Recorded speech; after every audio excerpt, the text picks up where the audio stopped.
South ఇండియాలోని అతి తక్కువ ధరలకి రత్నాలనందించే ఏకైక సంస్థ 6JVR.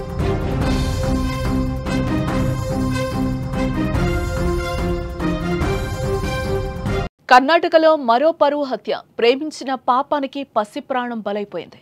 వేరే కులం వాడిని ప్రేమించిందని కూతుర్ని గొంతు నులిమి చంపాడు తండ్రి. పురుగుల మందు పోసి ఆత్మహత్యగా చిత్రీకరించే ప్రయత్నం చేశారు. ఫోరెన్సిక్ నివేదికతో అసలు నిజం వెలుగులోకొచ్చింది. కూతురు మృతదేహానికి అంత్యక్రియలు కూడా చేశారు. దారుణానికి పాల్పడిన తండ్రిని అరెస్టు చేసినట్లుగా కూడా తెలుస్తోంది. ఇటీవల కాలంలో కులం, మతం, పరువు అనే గోడలు ప్రేమను చంపేస్తున్నాయి. పరువు కోసం మనుషులు ఎంతకన్నా తెగిస్తున్నారు. పరువు కోసం కన్నవారిని, కట్టుకున్న వారిని, కన్న బిడ్డలను కూడా చంపడానికి వెనకాటం లేదు. కర్ణాటకలో ఇలాంటి ఘోరమే జరిగింది. తమ కులం కాని వాణ్ణి ప్రేమించిందని కన్న తండ్రే యమరూపం దాల్చాడు. తన కూతుర్ని దారుణంగా హత్య చేయించాడు. ప్రేమించిన పాపానికి పసి ప్రాణం బలైపోయింది. కర్ణాటకలోని కలబుర్గి జిల్లా మెలకుంద గ్రామంలో జరిగిన ఈ దారుణమైన ఘటన తాజాగా వెలుగులోకి వచ్చింది. శంకర్ అనే వ్యక్తికి 5 కుమార్తెలున్నారు.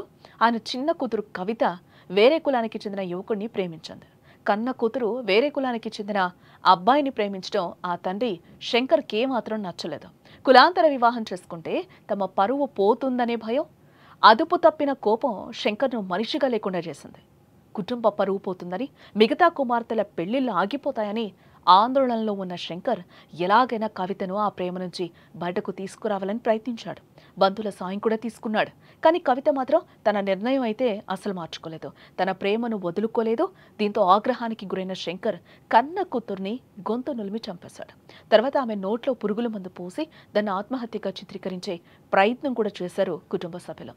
గ్రామస్తులు కూడా ఇది ఆత్మహత్య అని నమ్మారు. మృతదేహానికి అంత్యక్రియలు కూడా జరిపారు. కానీ ఈ ఘటనపై అనుమానం వచ్చిన పోలీసులు ఫోరెన్సిక్ బృందంతో కలిసి దర్యాప్తును మొదలుపెట్టారు. ఫోరెన్సిక్ నివేదిక ఇది ఆత్మహత్య కాదని హత్య అని తేల్చింది. దీంతో పోలీసులు శంకర్ను అదుపులోకి తీసుకుని విచారించగా అసలు విషయం మొత్తం బయటపడింది. తాను తన కూతుర్ని హత్య చేసినట్లు కూడా ఆ తండ్రి శంకర్ అంగీకరించాడు. ప్రస్తుతం పోలీసులు శంకర్ను అరెస్టు చేయడం జరిగింది. హత్య, సాక్షులను తారుమారు చేసిన కేసులు అతడిపై కేసులు కూడా నమోదు చేశారు పోలీసులు. ఈ ఘటనలో శంకర్తో పాటు మరో 2 బంధువులకు కూడా ప్రమేయం ఉన్నట్లుగా పోలీసులు అయితే ప్రస్తుతం అనుమానిస్తున్నట్లుగా తెలుస్తుంది. ఇంకా దర్యాప్తు అయితే కొనసాగుతోందని, వారు కూడా దోషులుగా తేలితే వారిని కూడా అరెస్టు చేస్తామని కూడా కలబుర్గి కమిషనర్ అంటున్నారు. ఏదేమైనా ఒక తండ్రి పరువు కోసమో, ఆస్తి కోసమో సొంత కూతురి ప్రాణాలను బలి తీసుకోవడం అత్యంత దారుణమైన విషయం.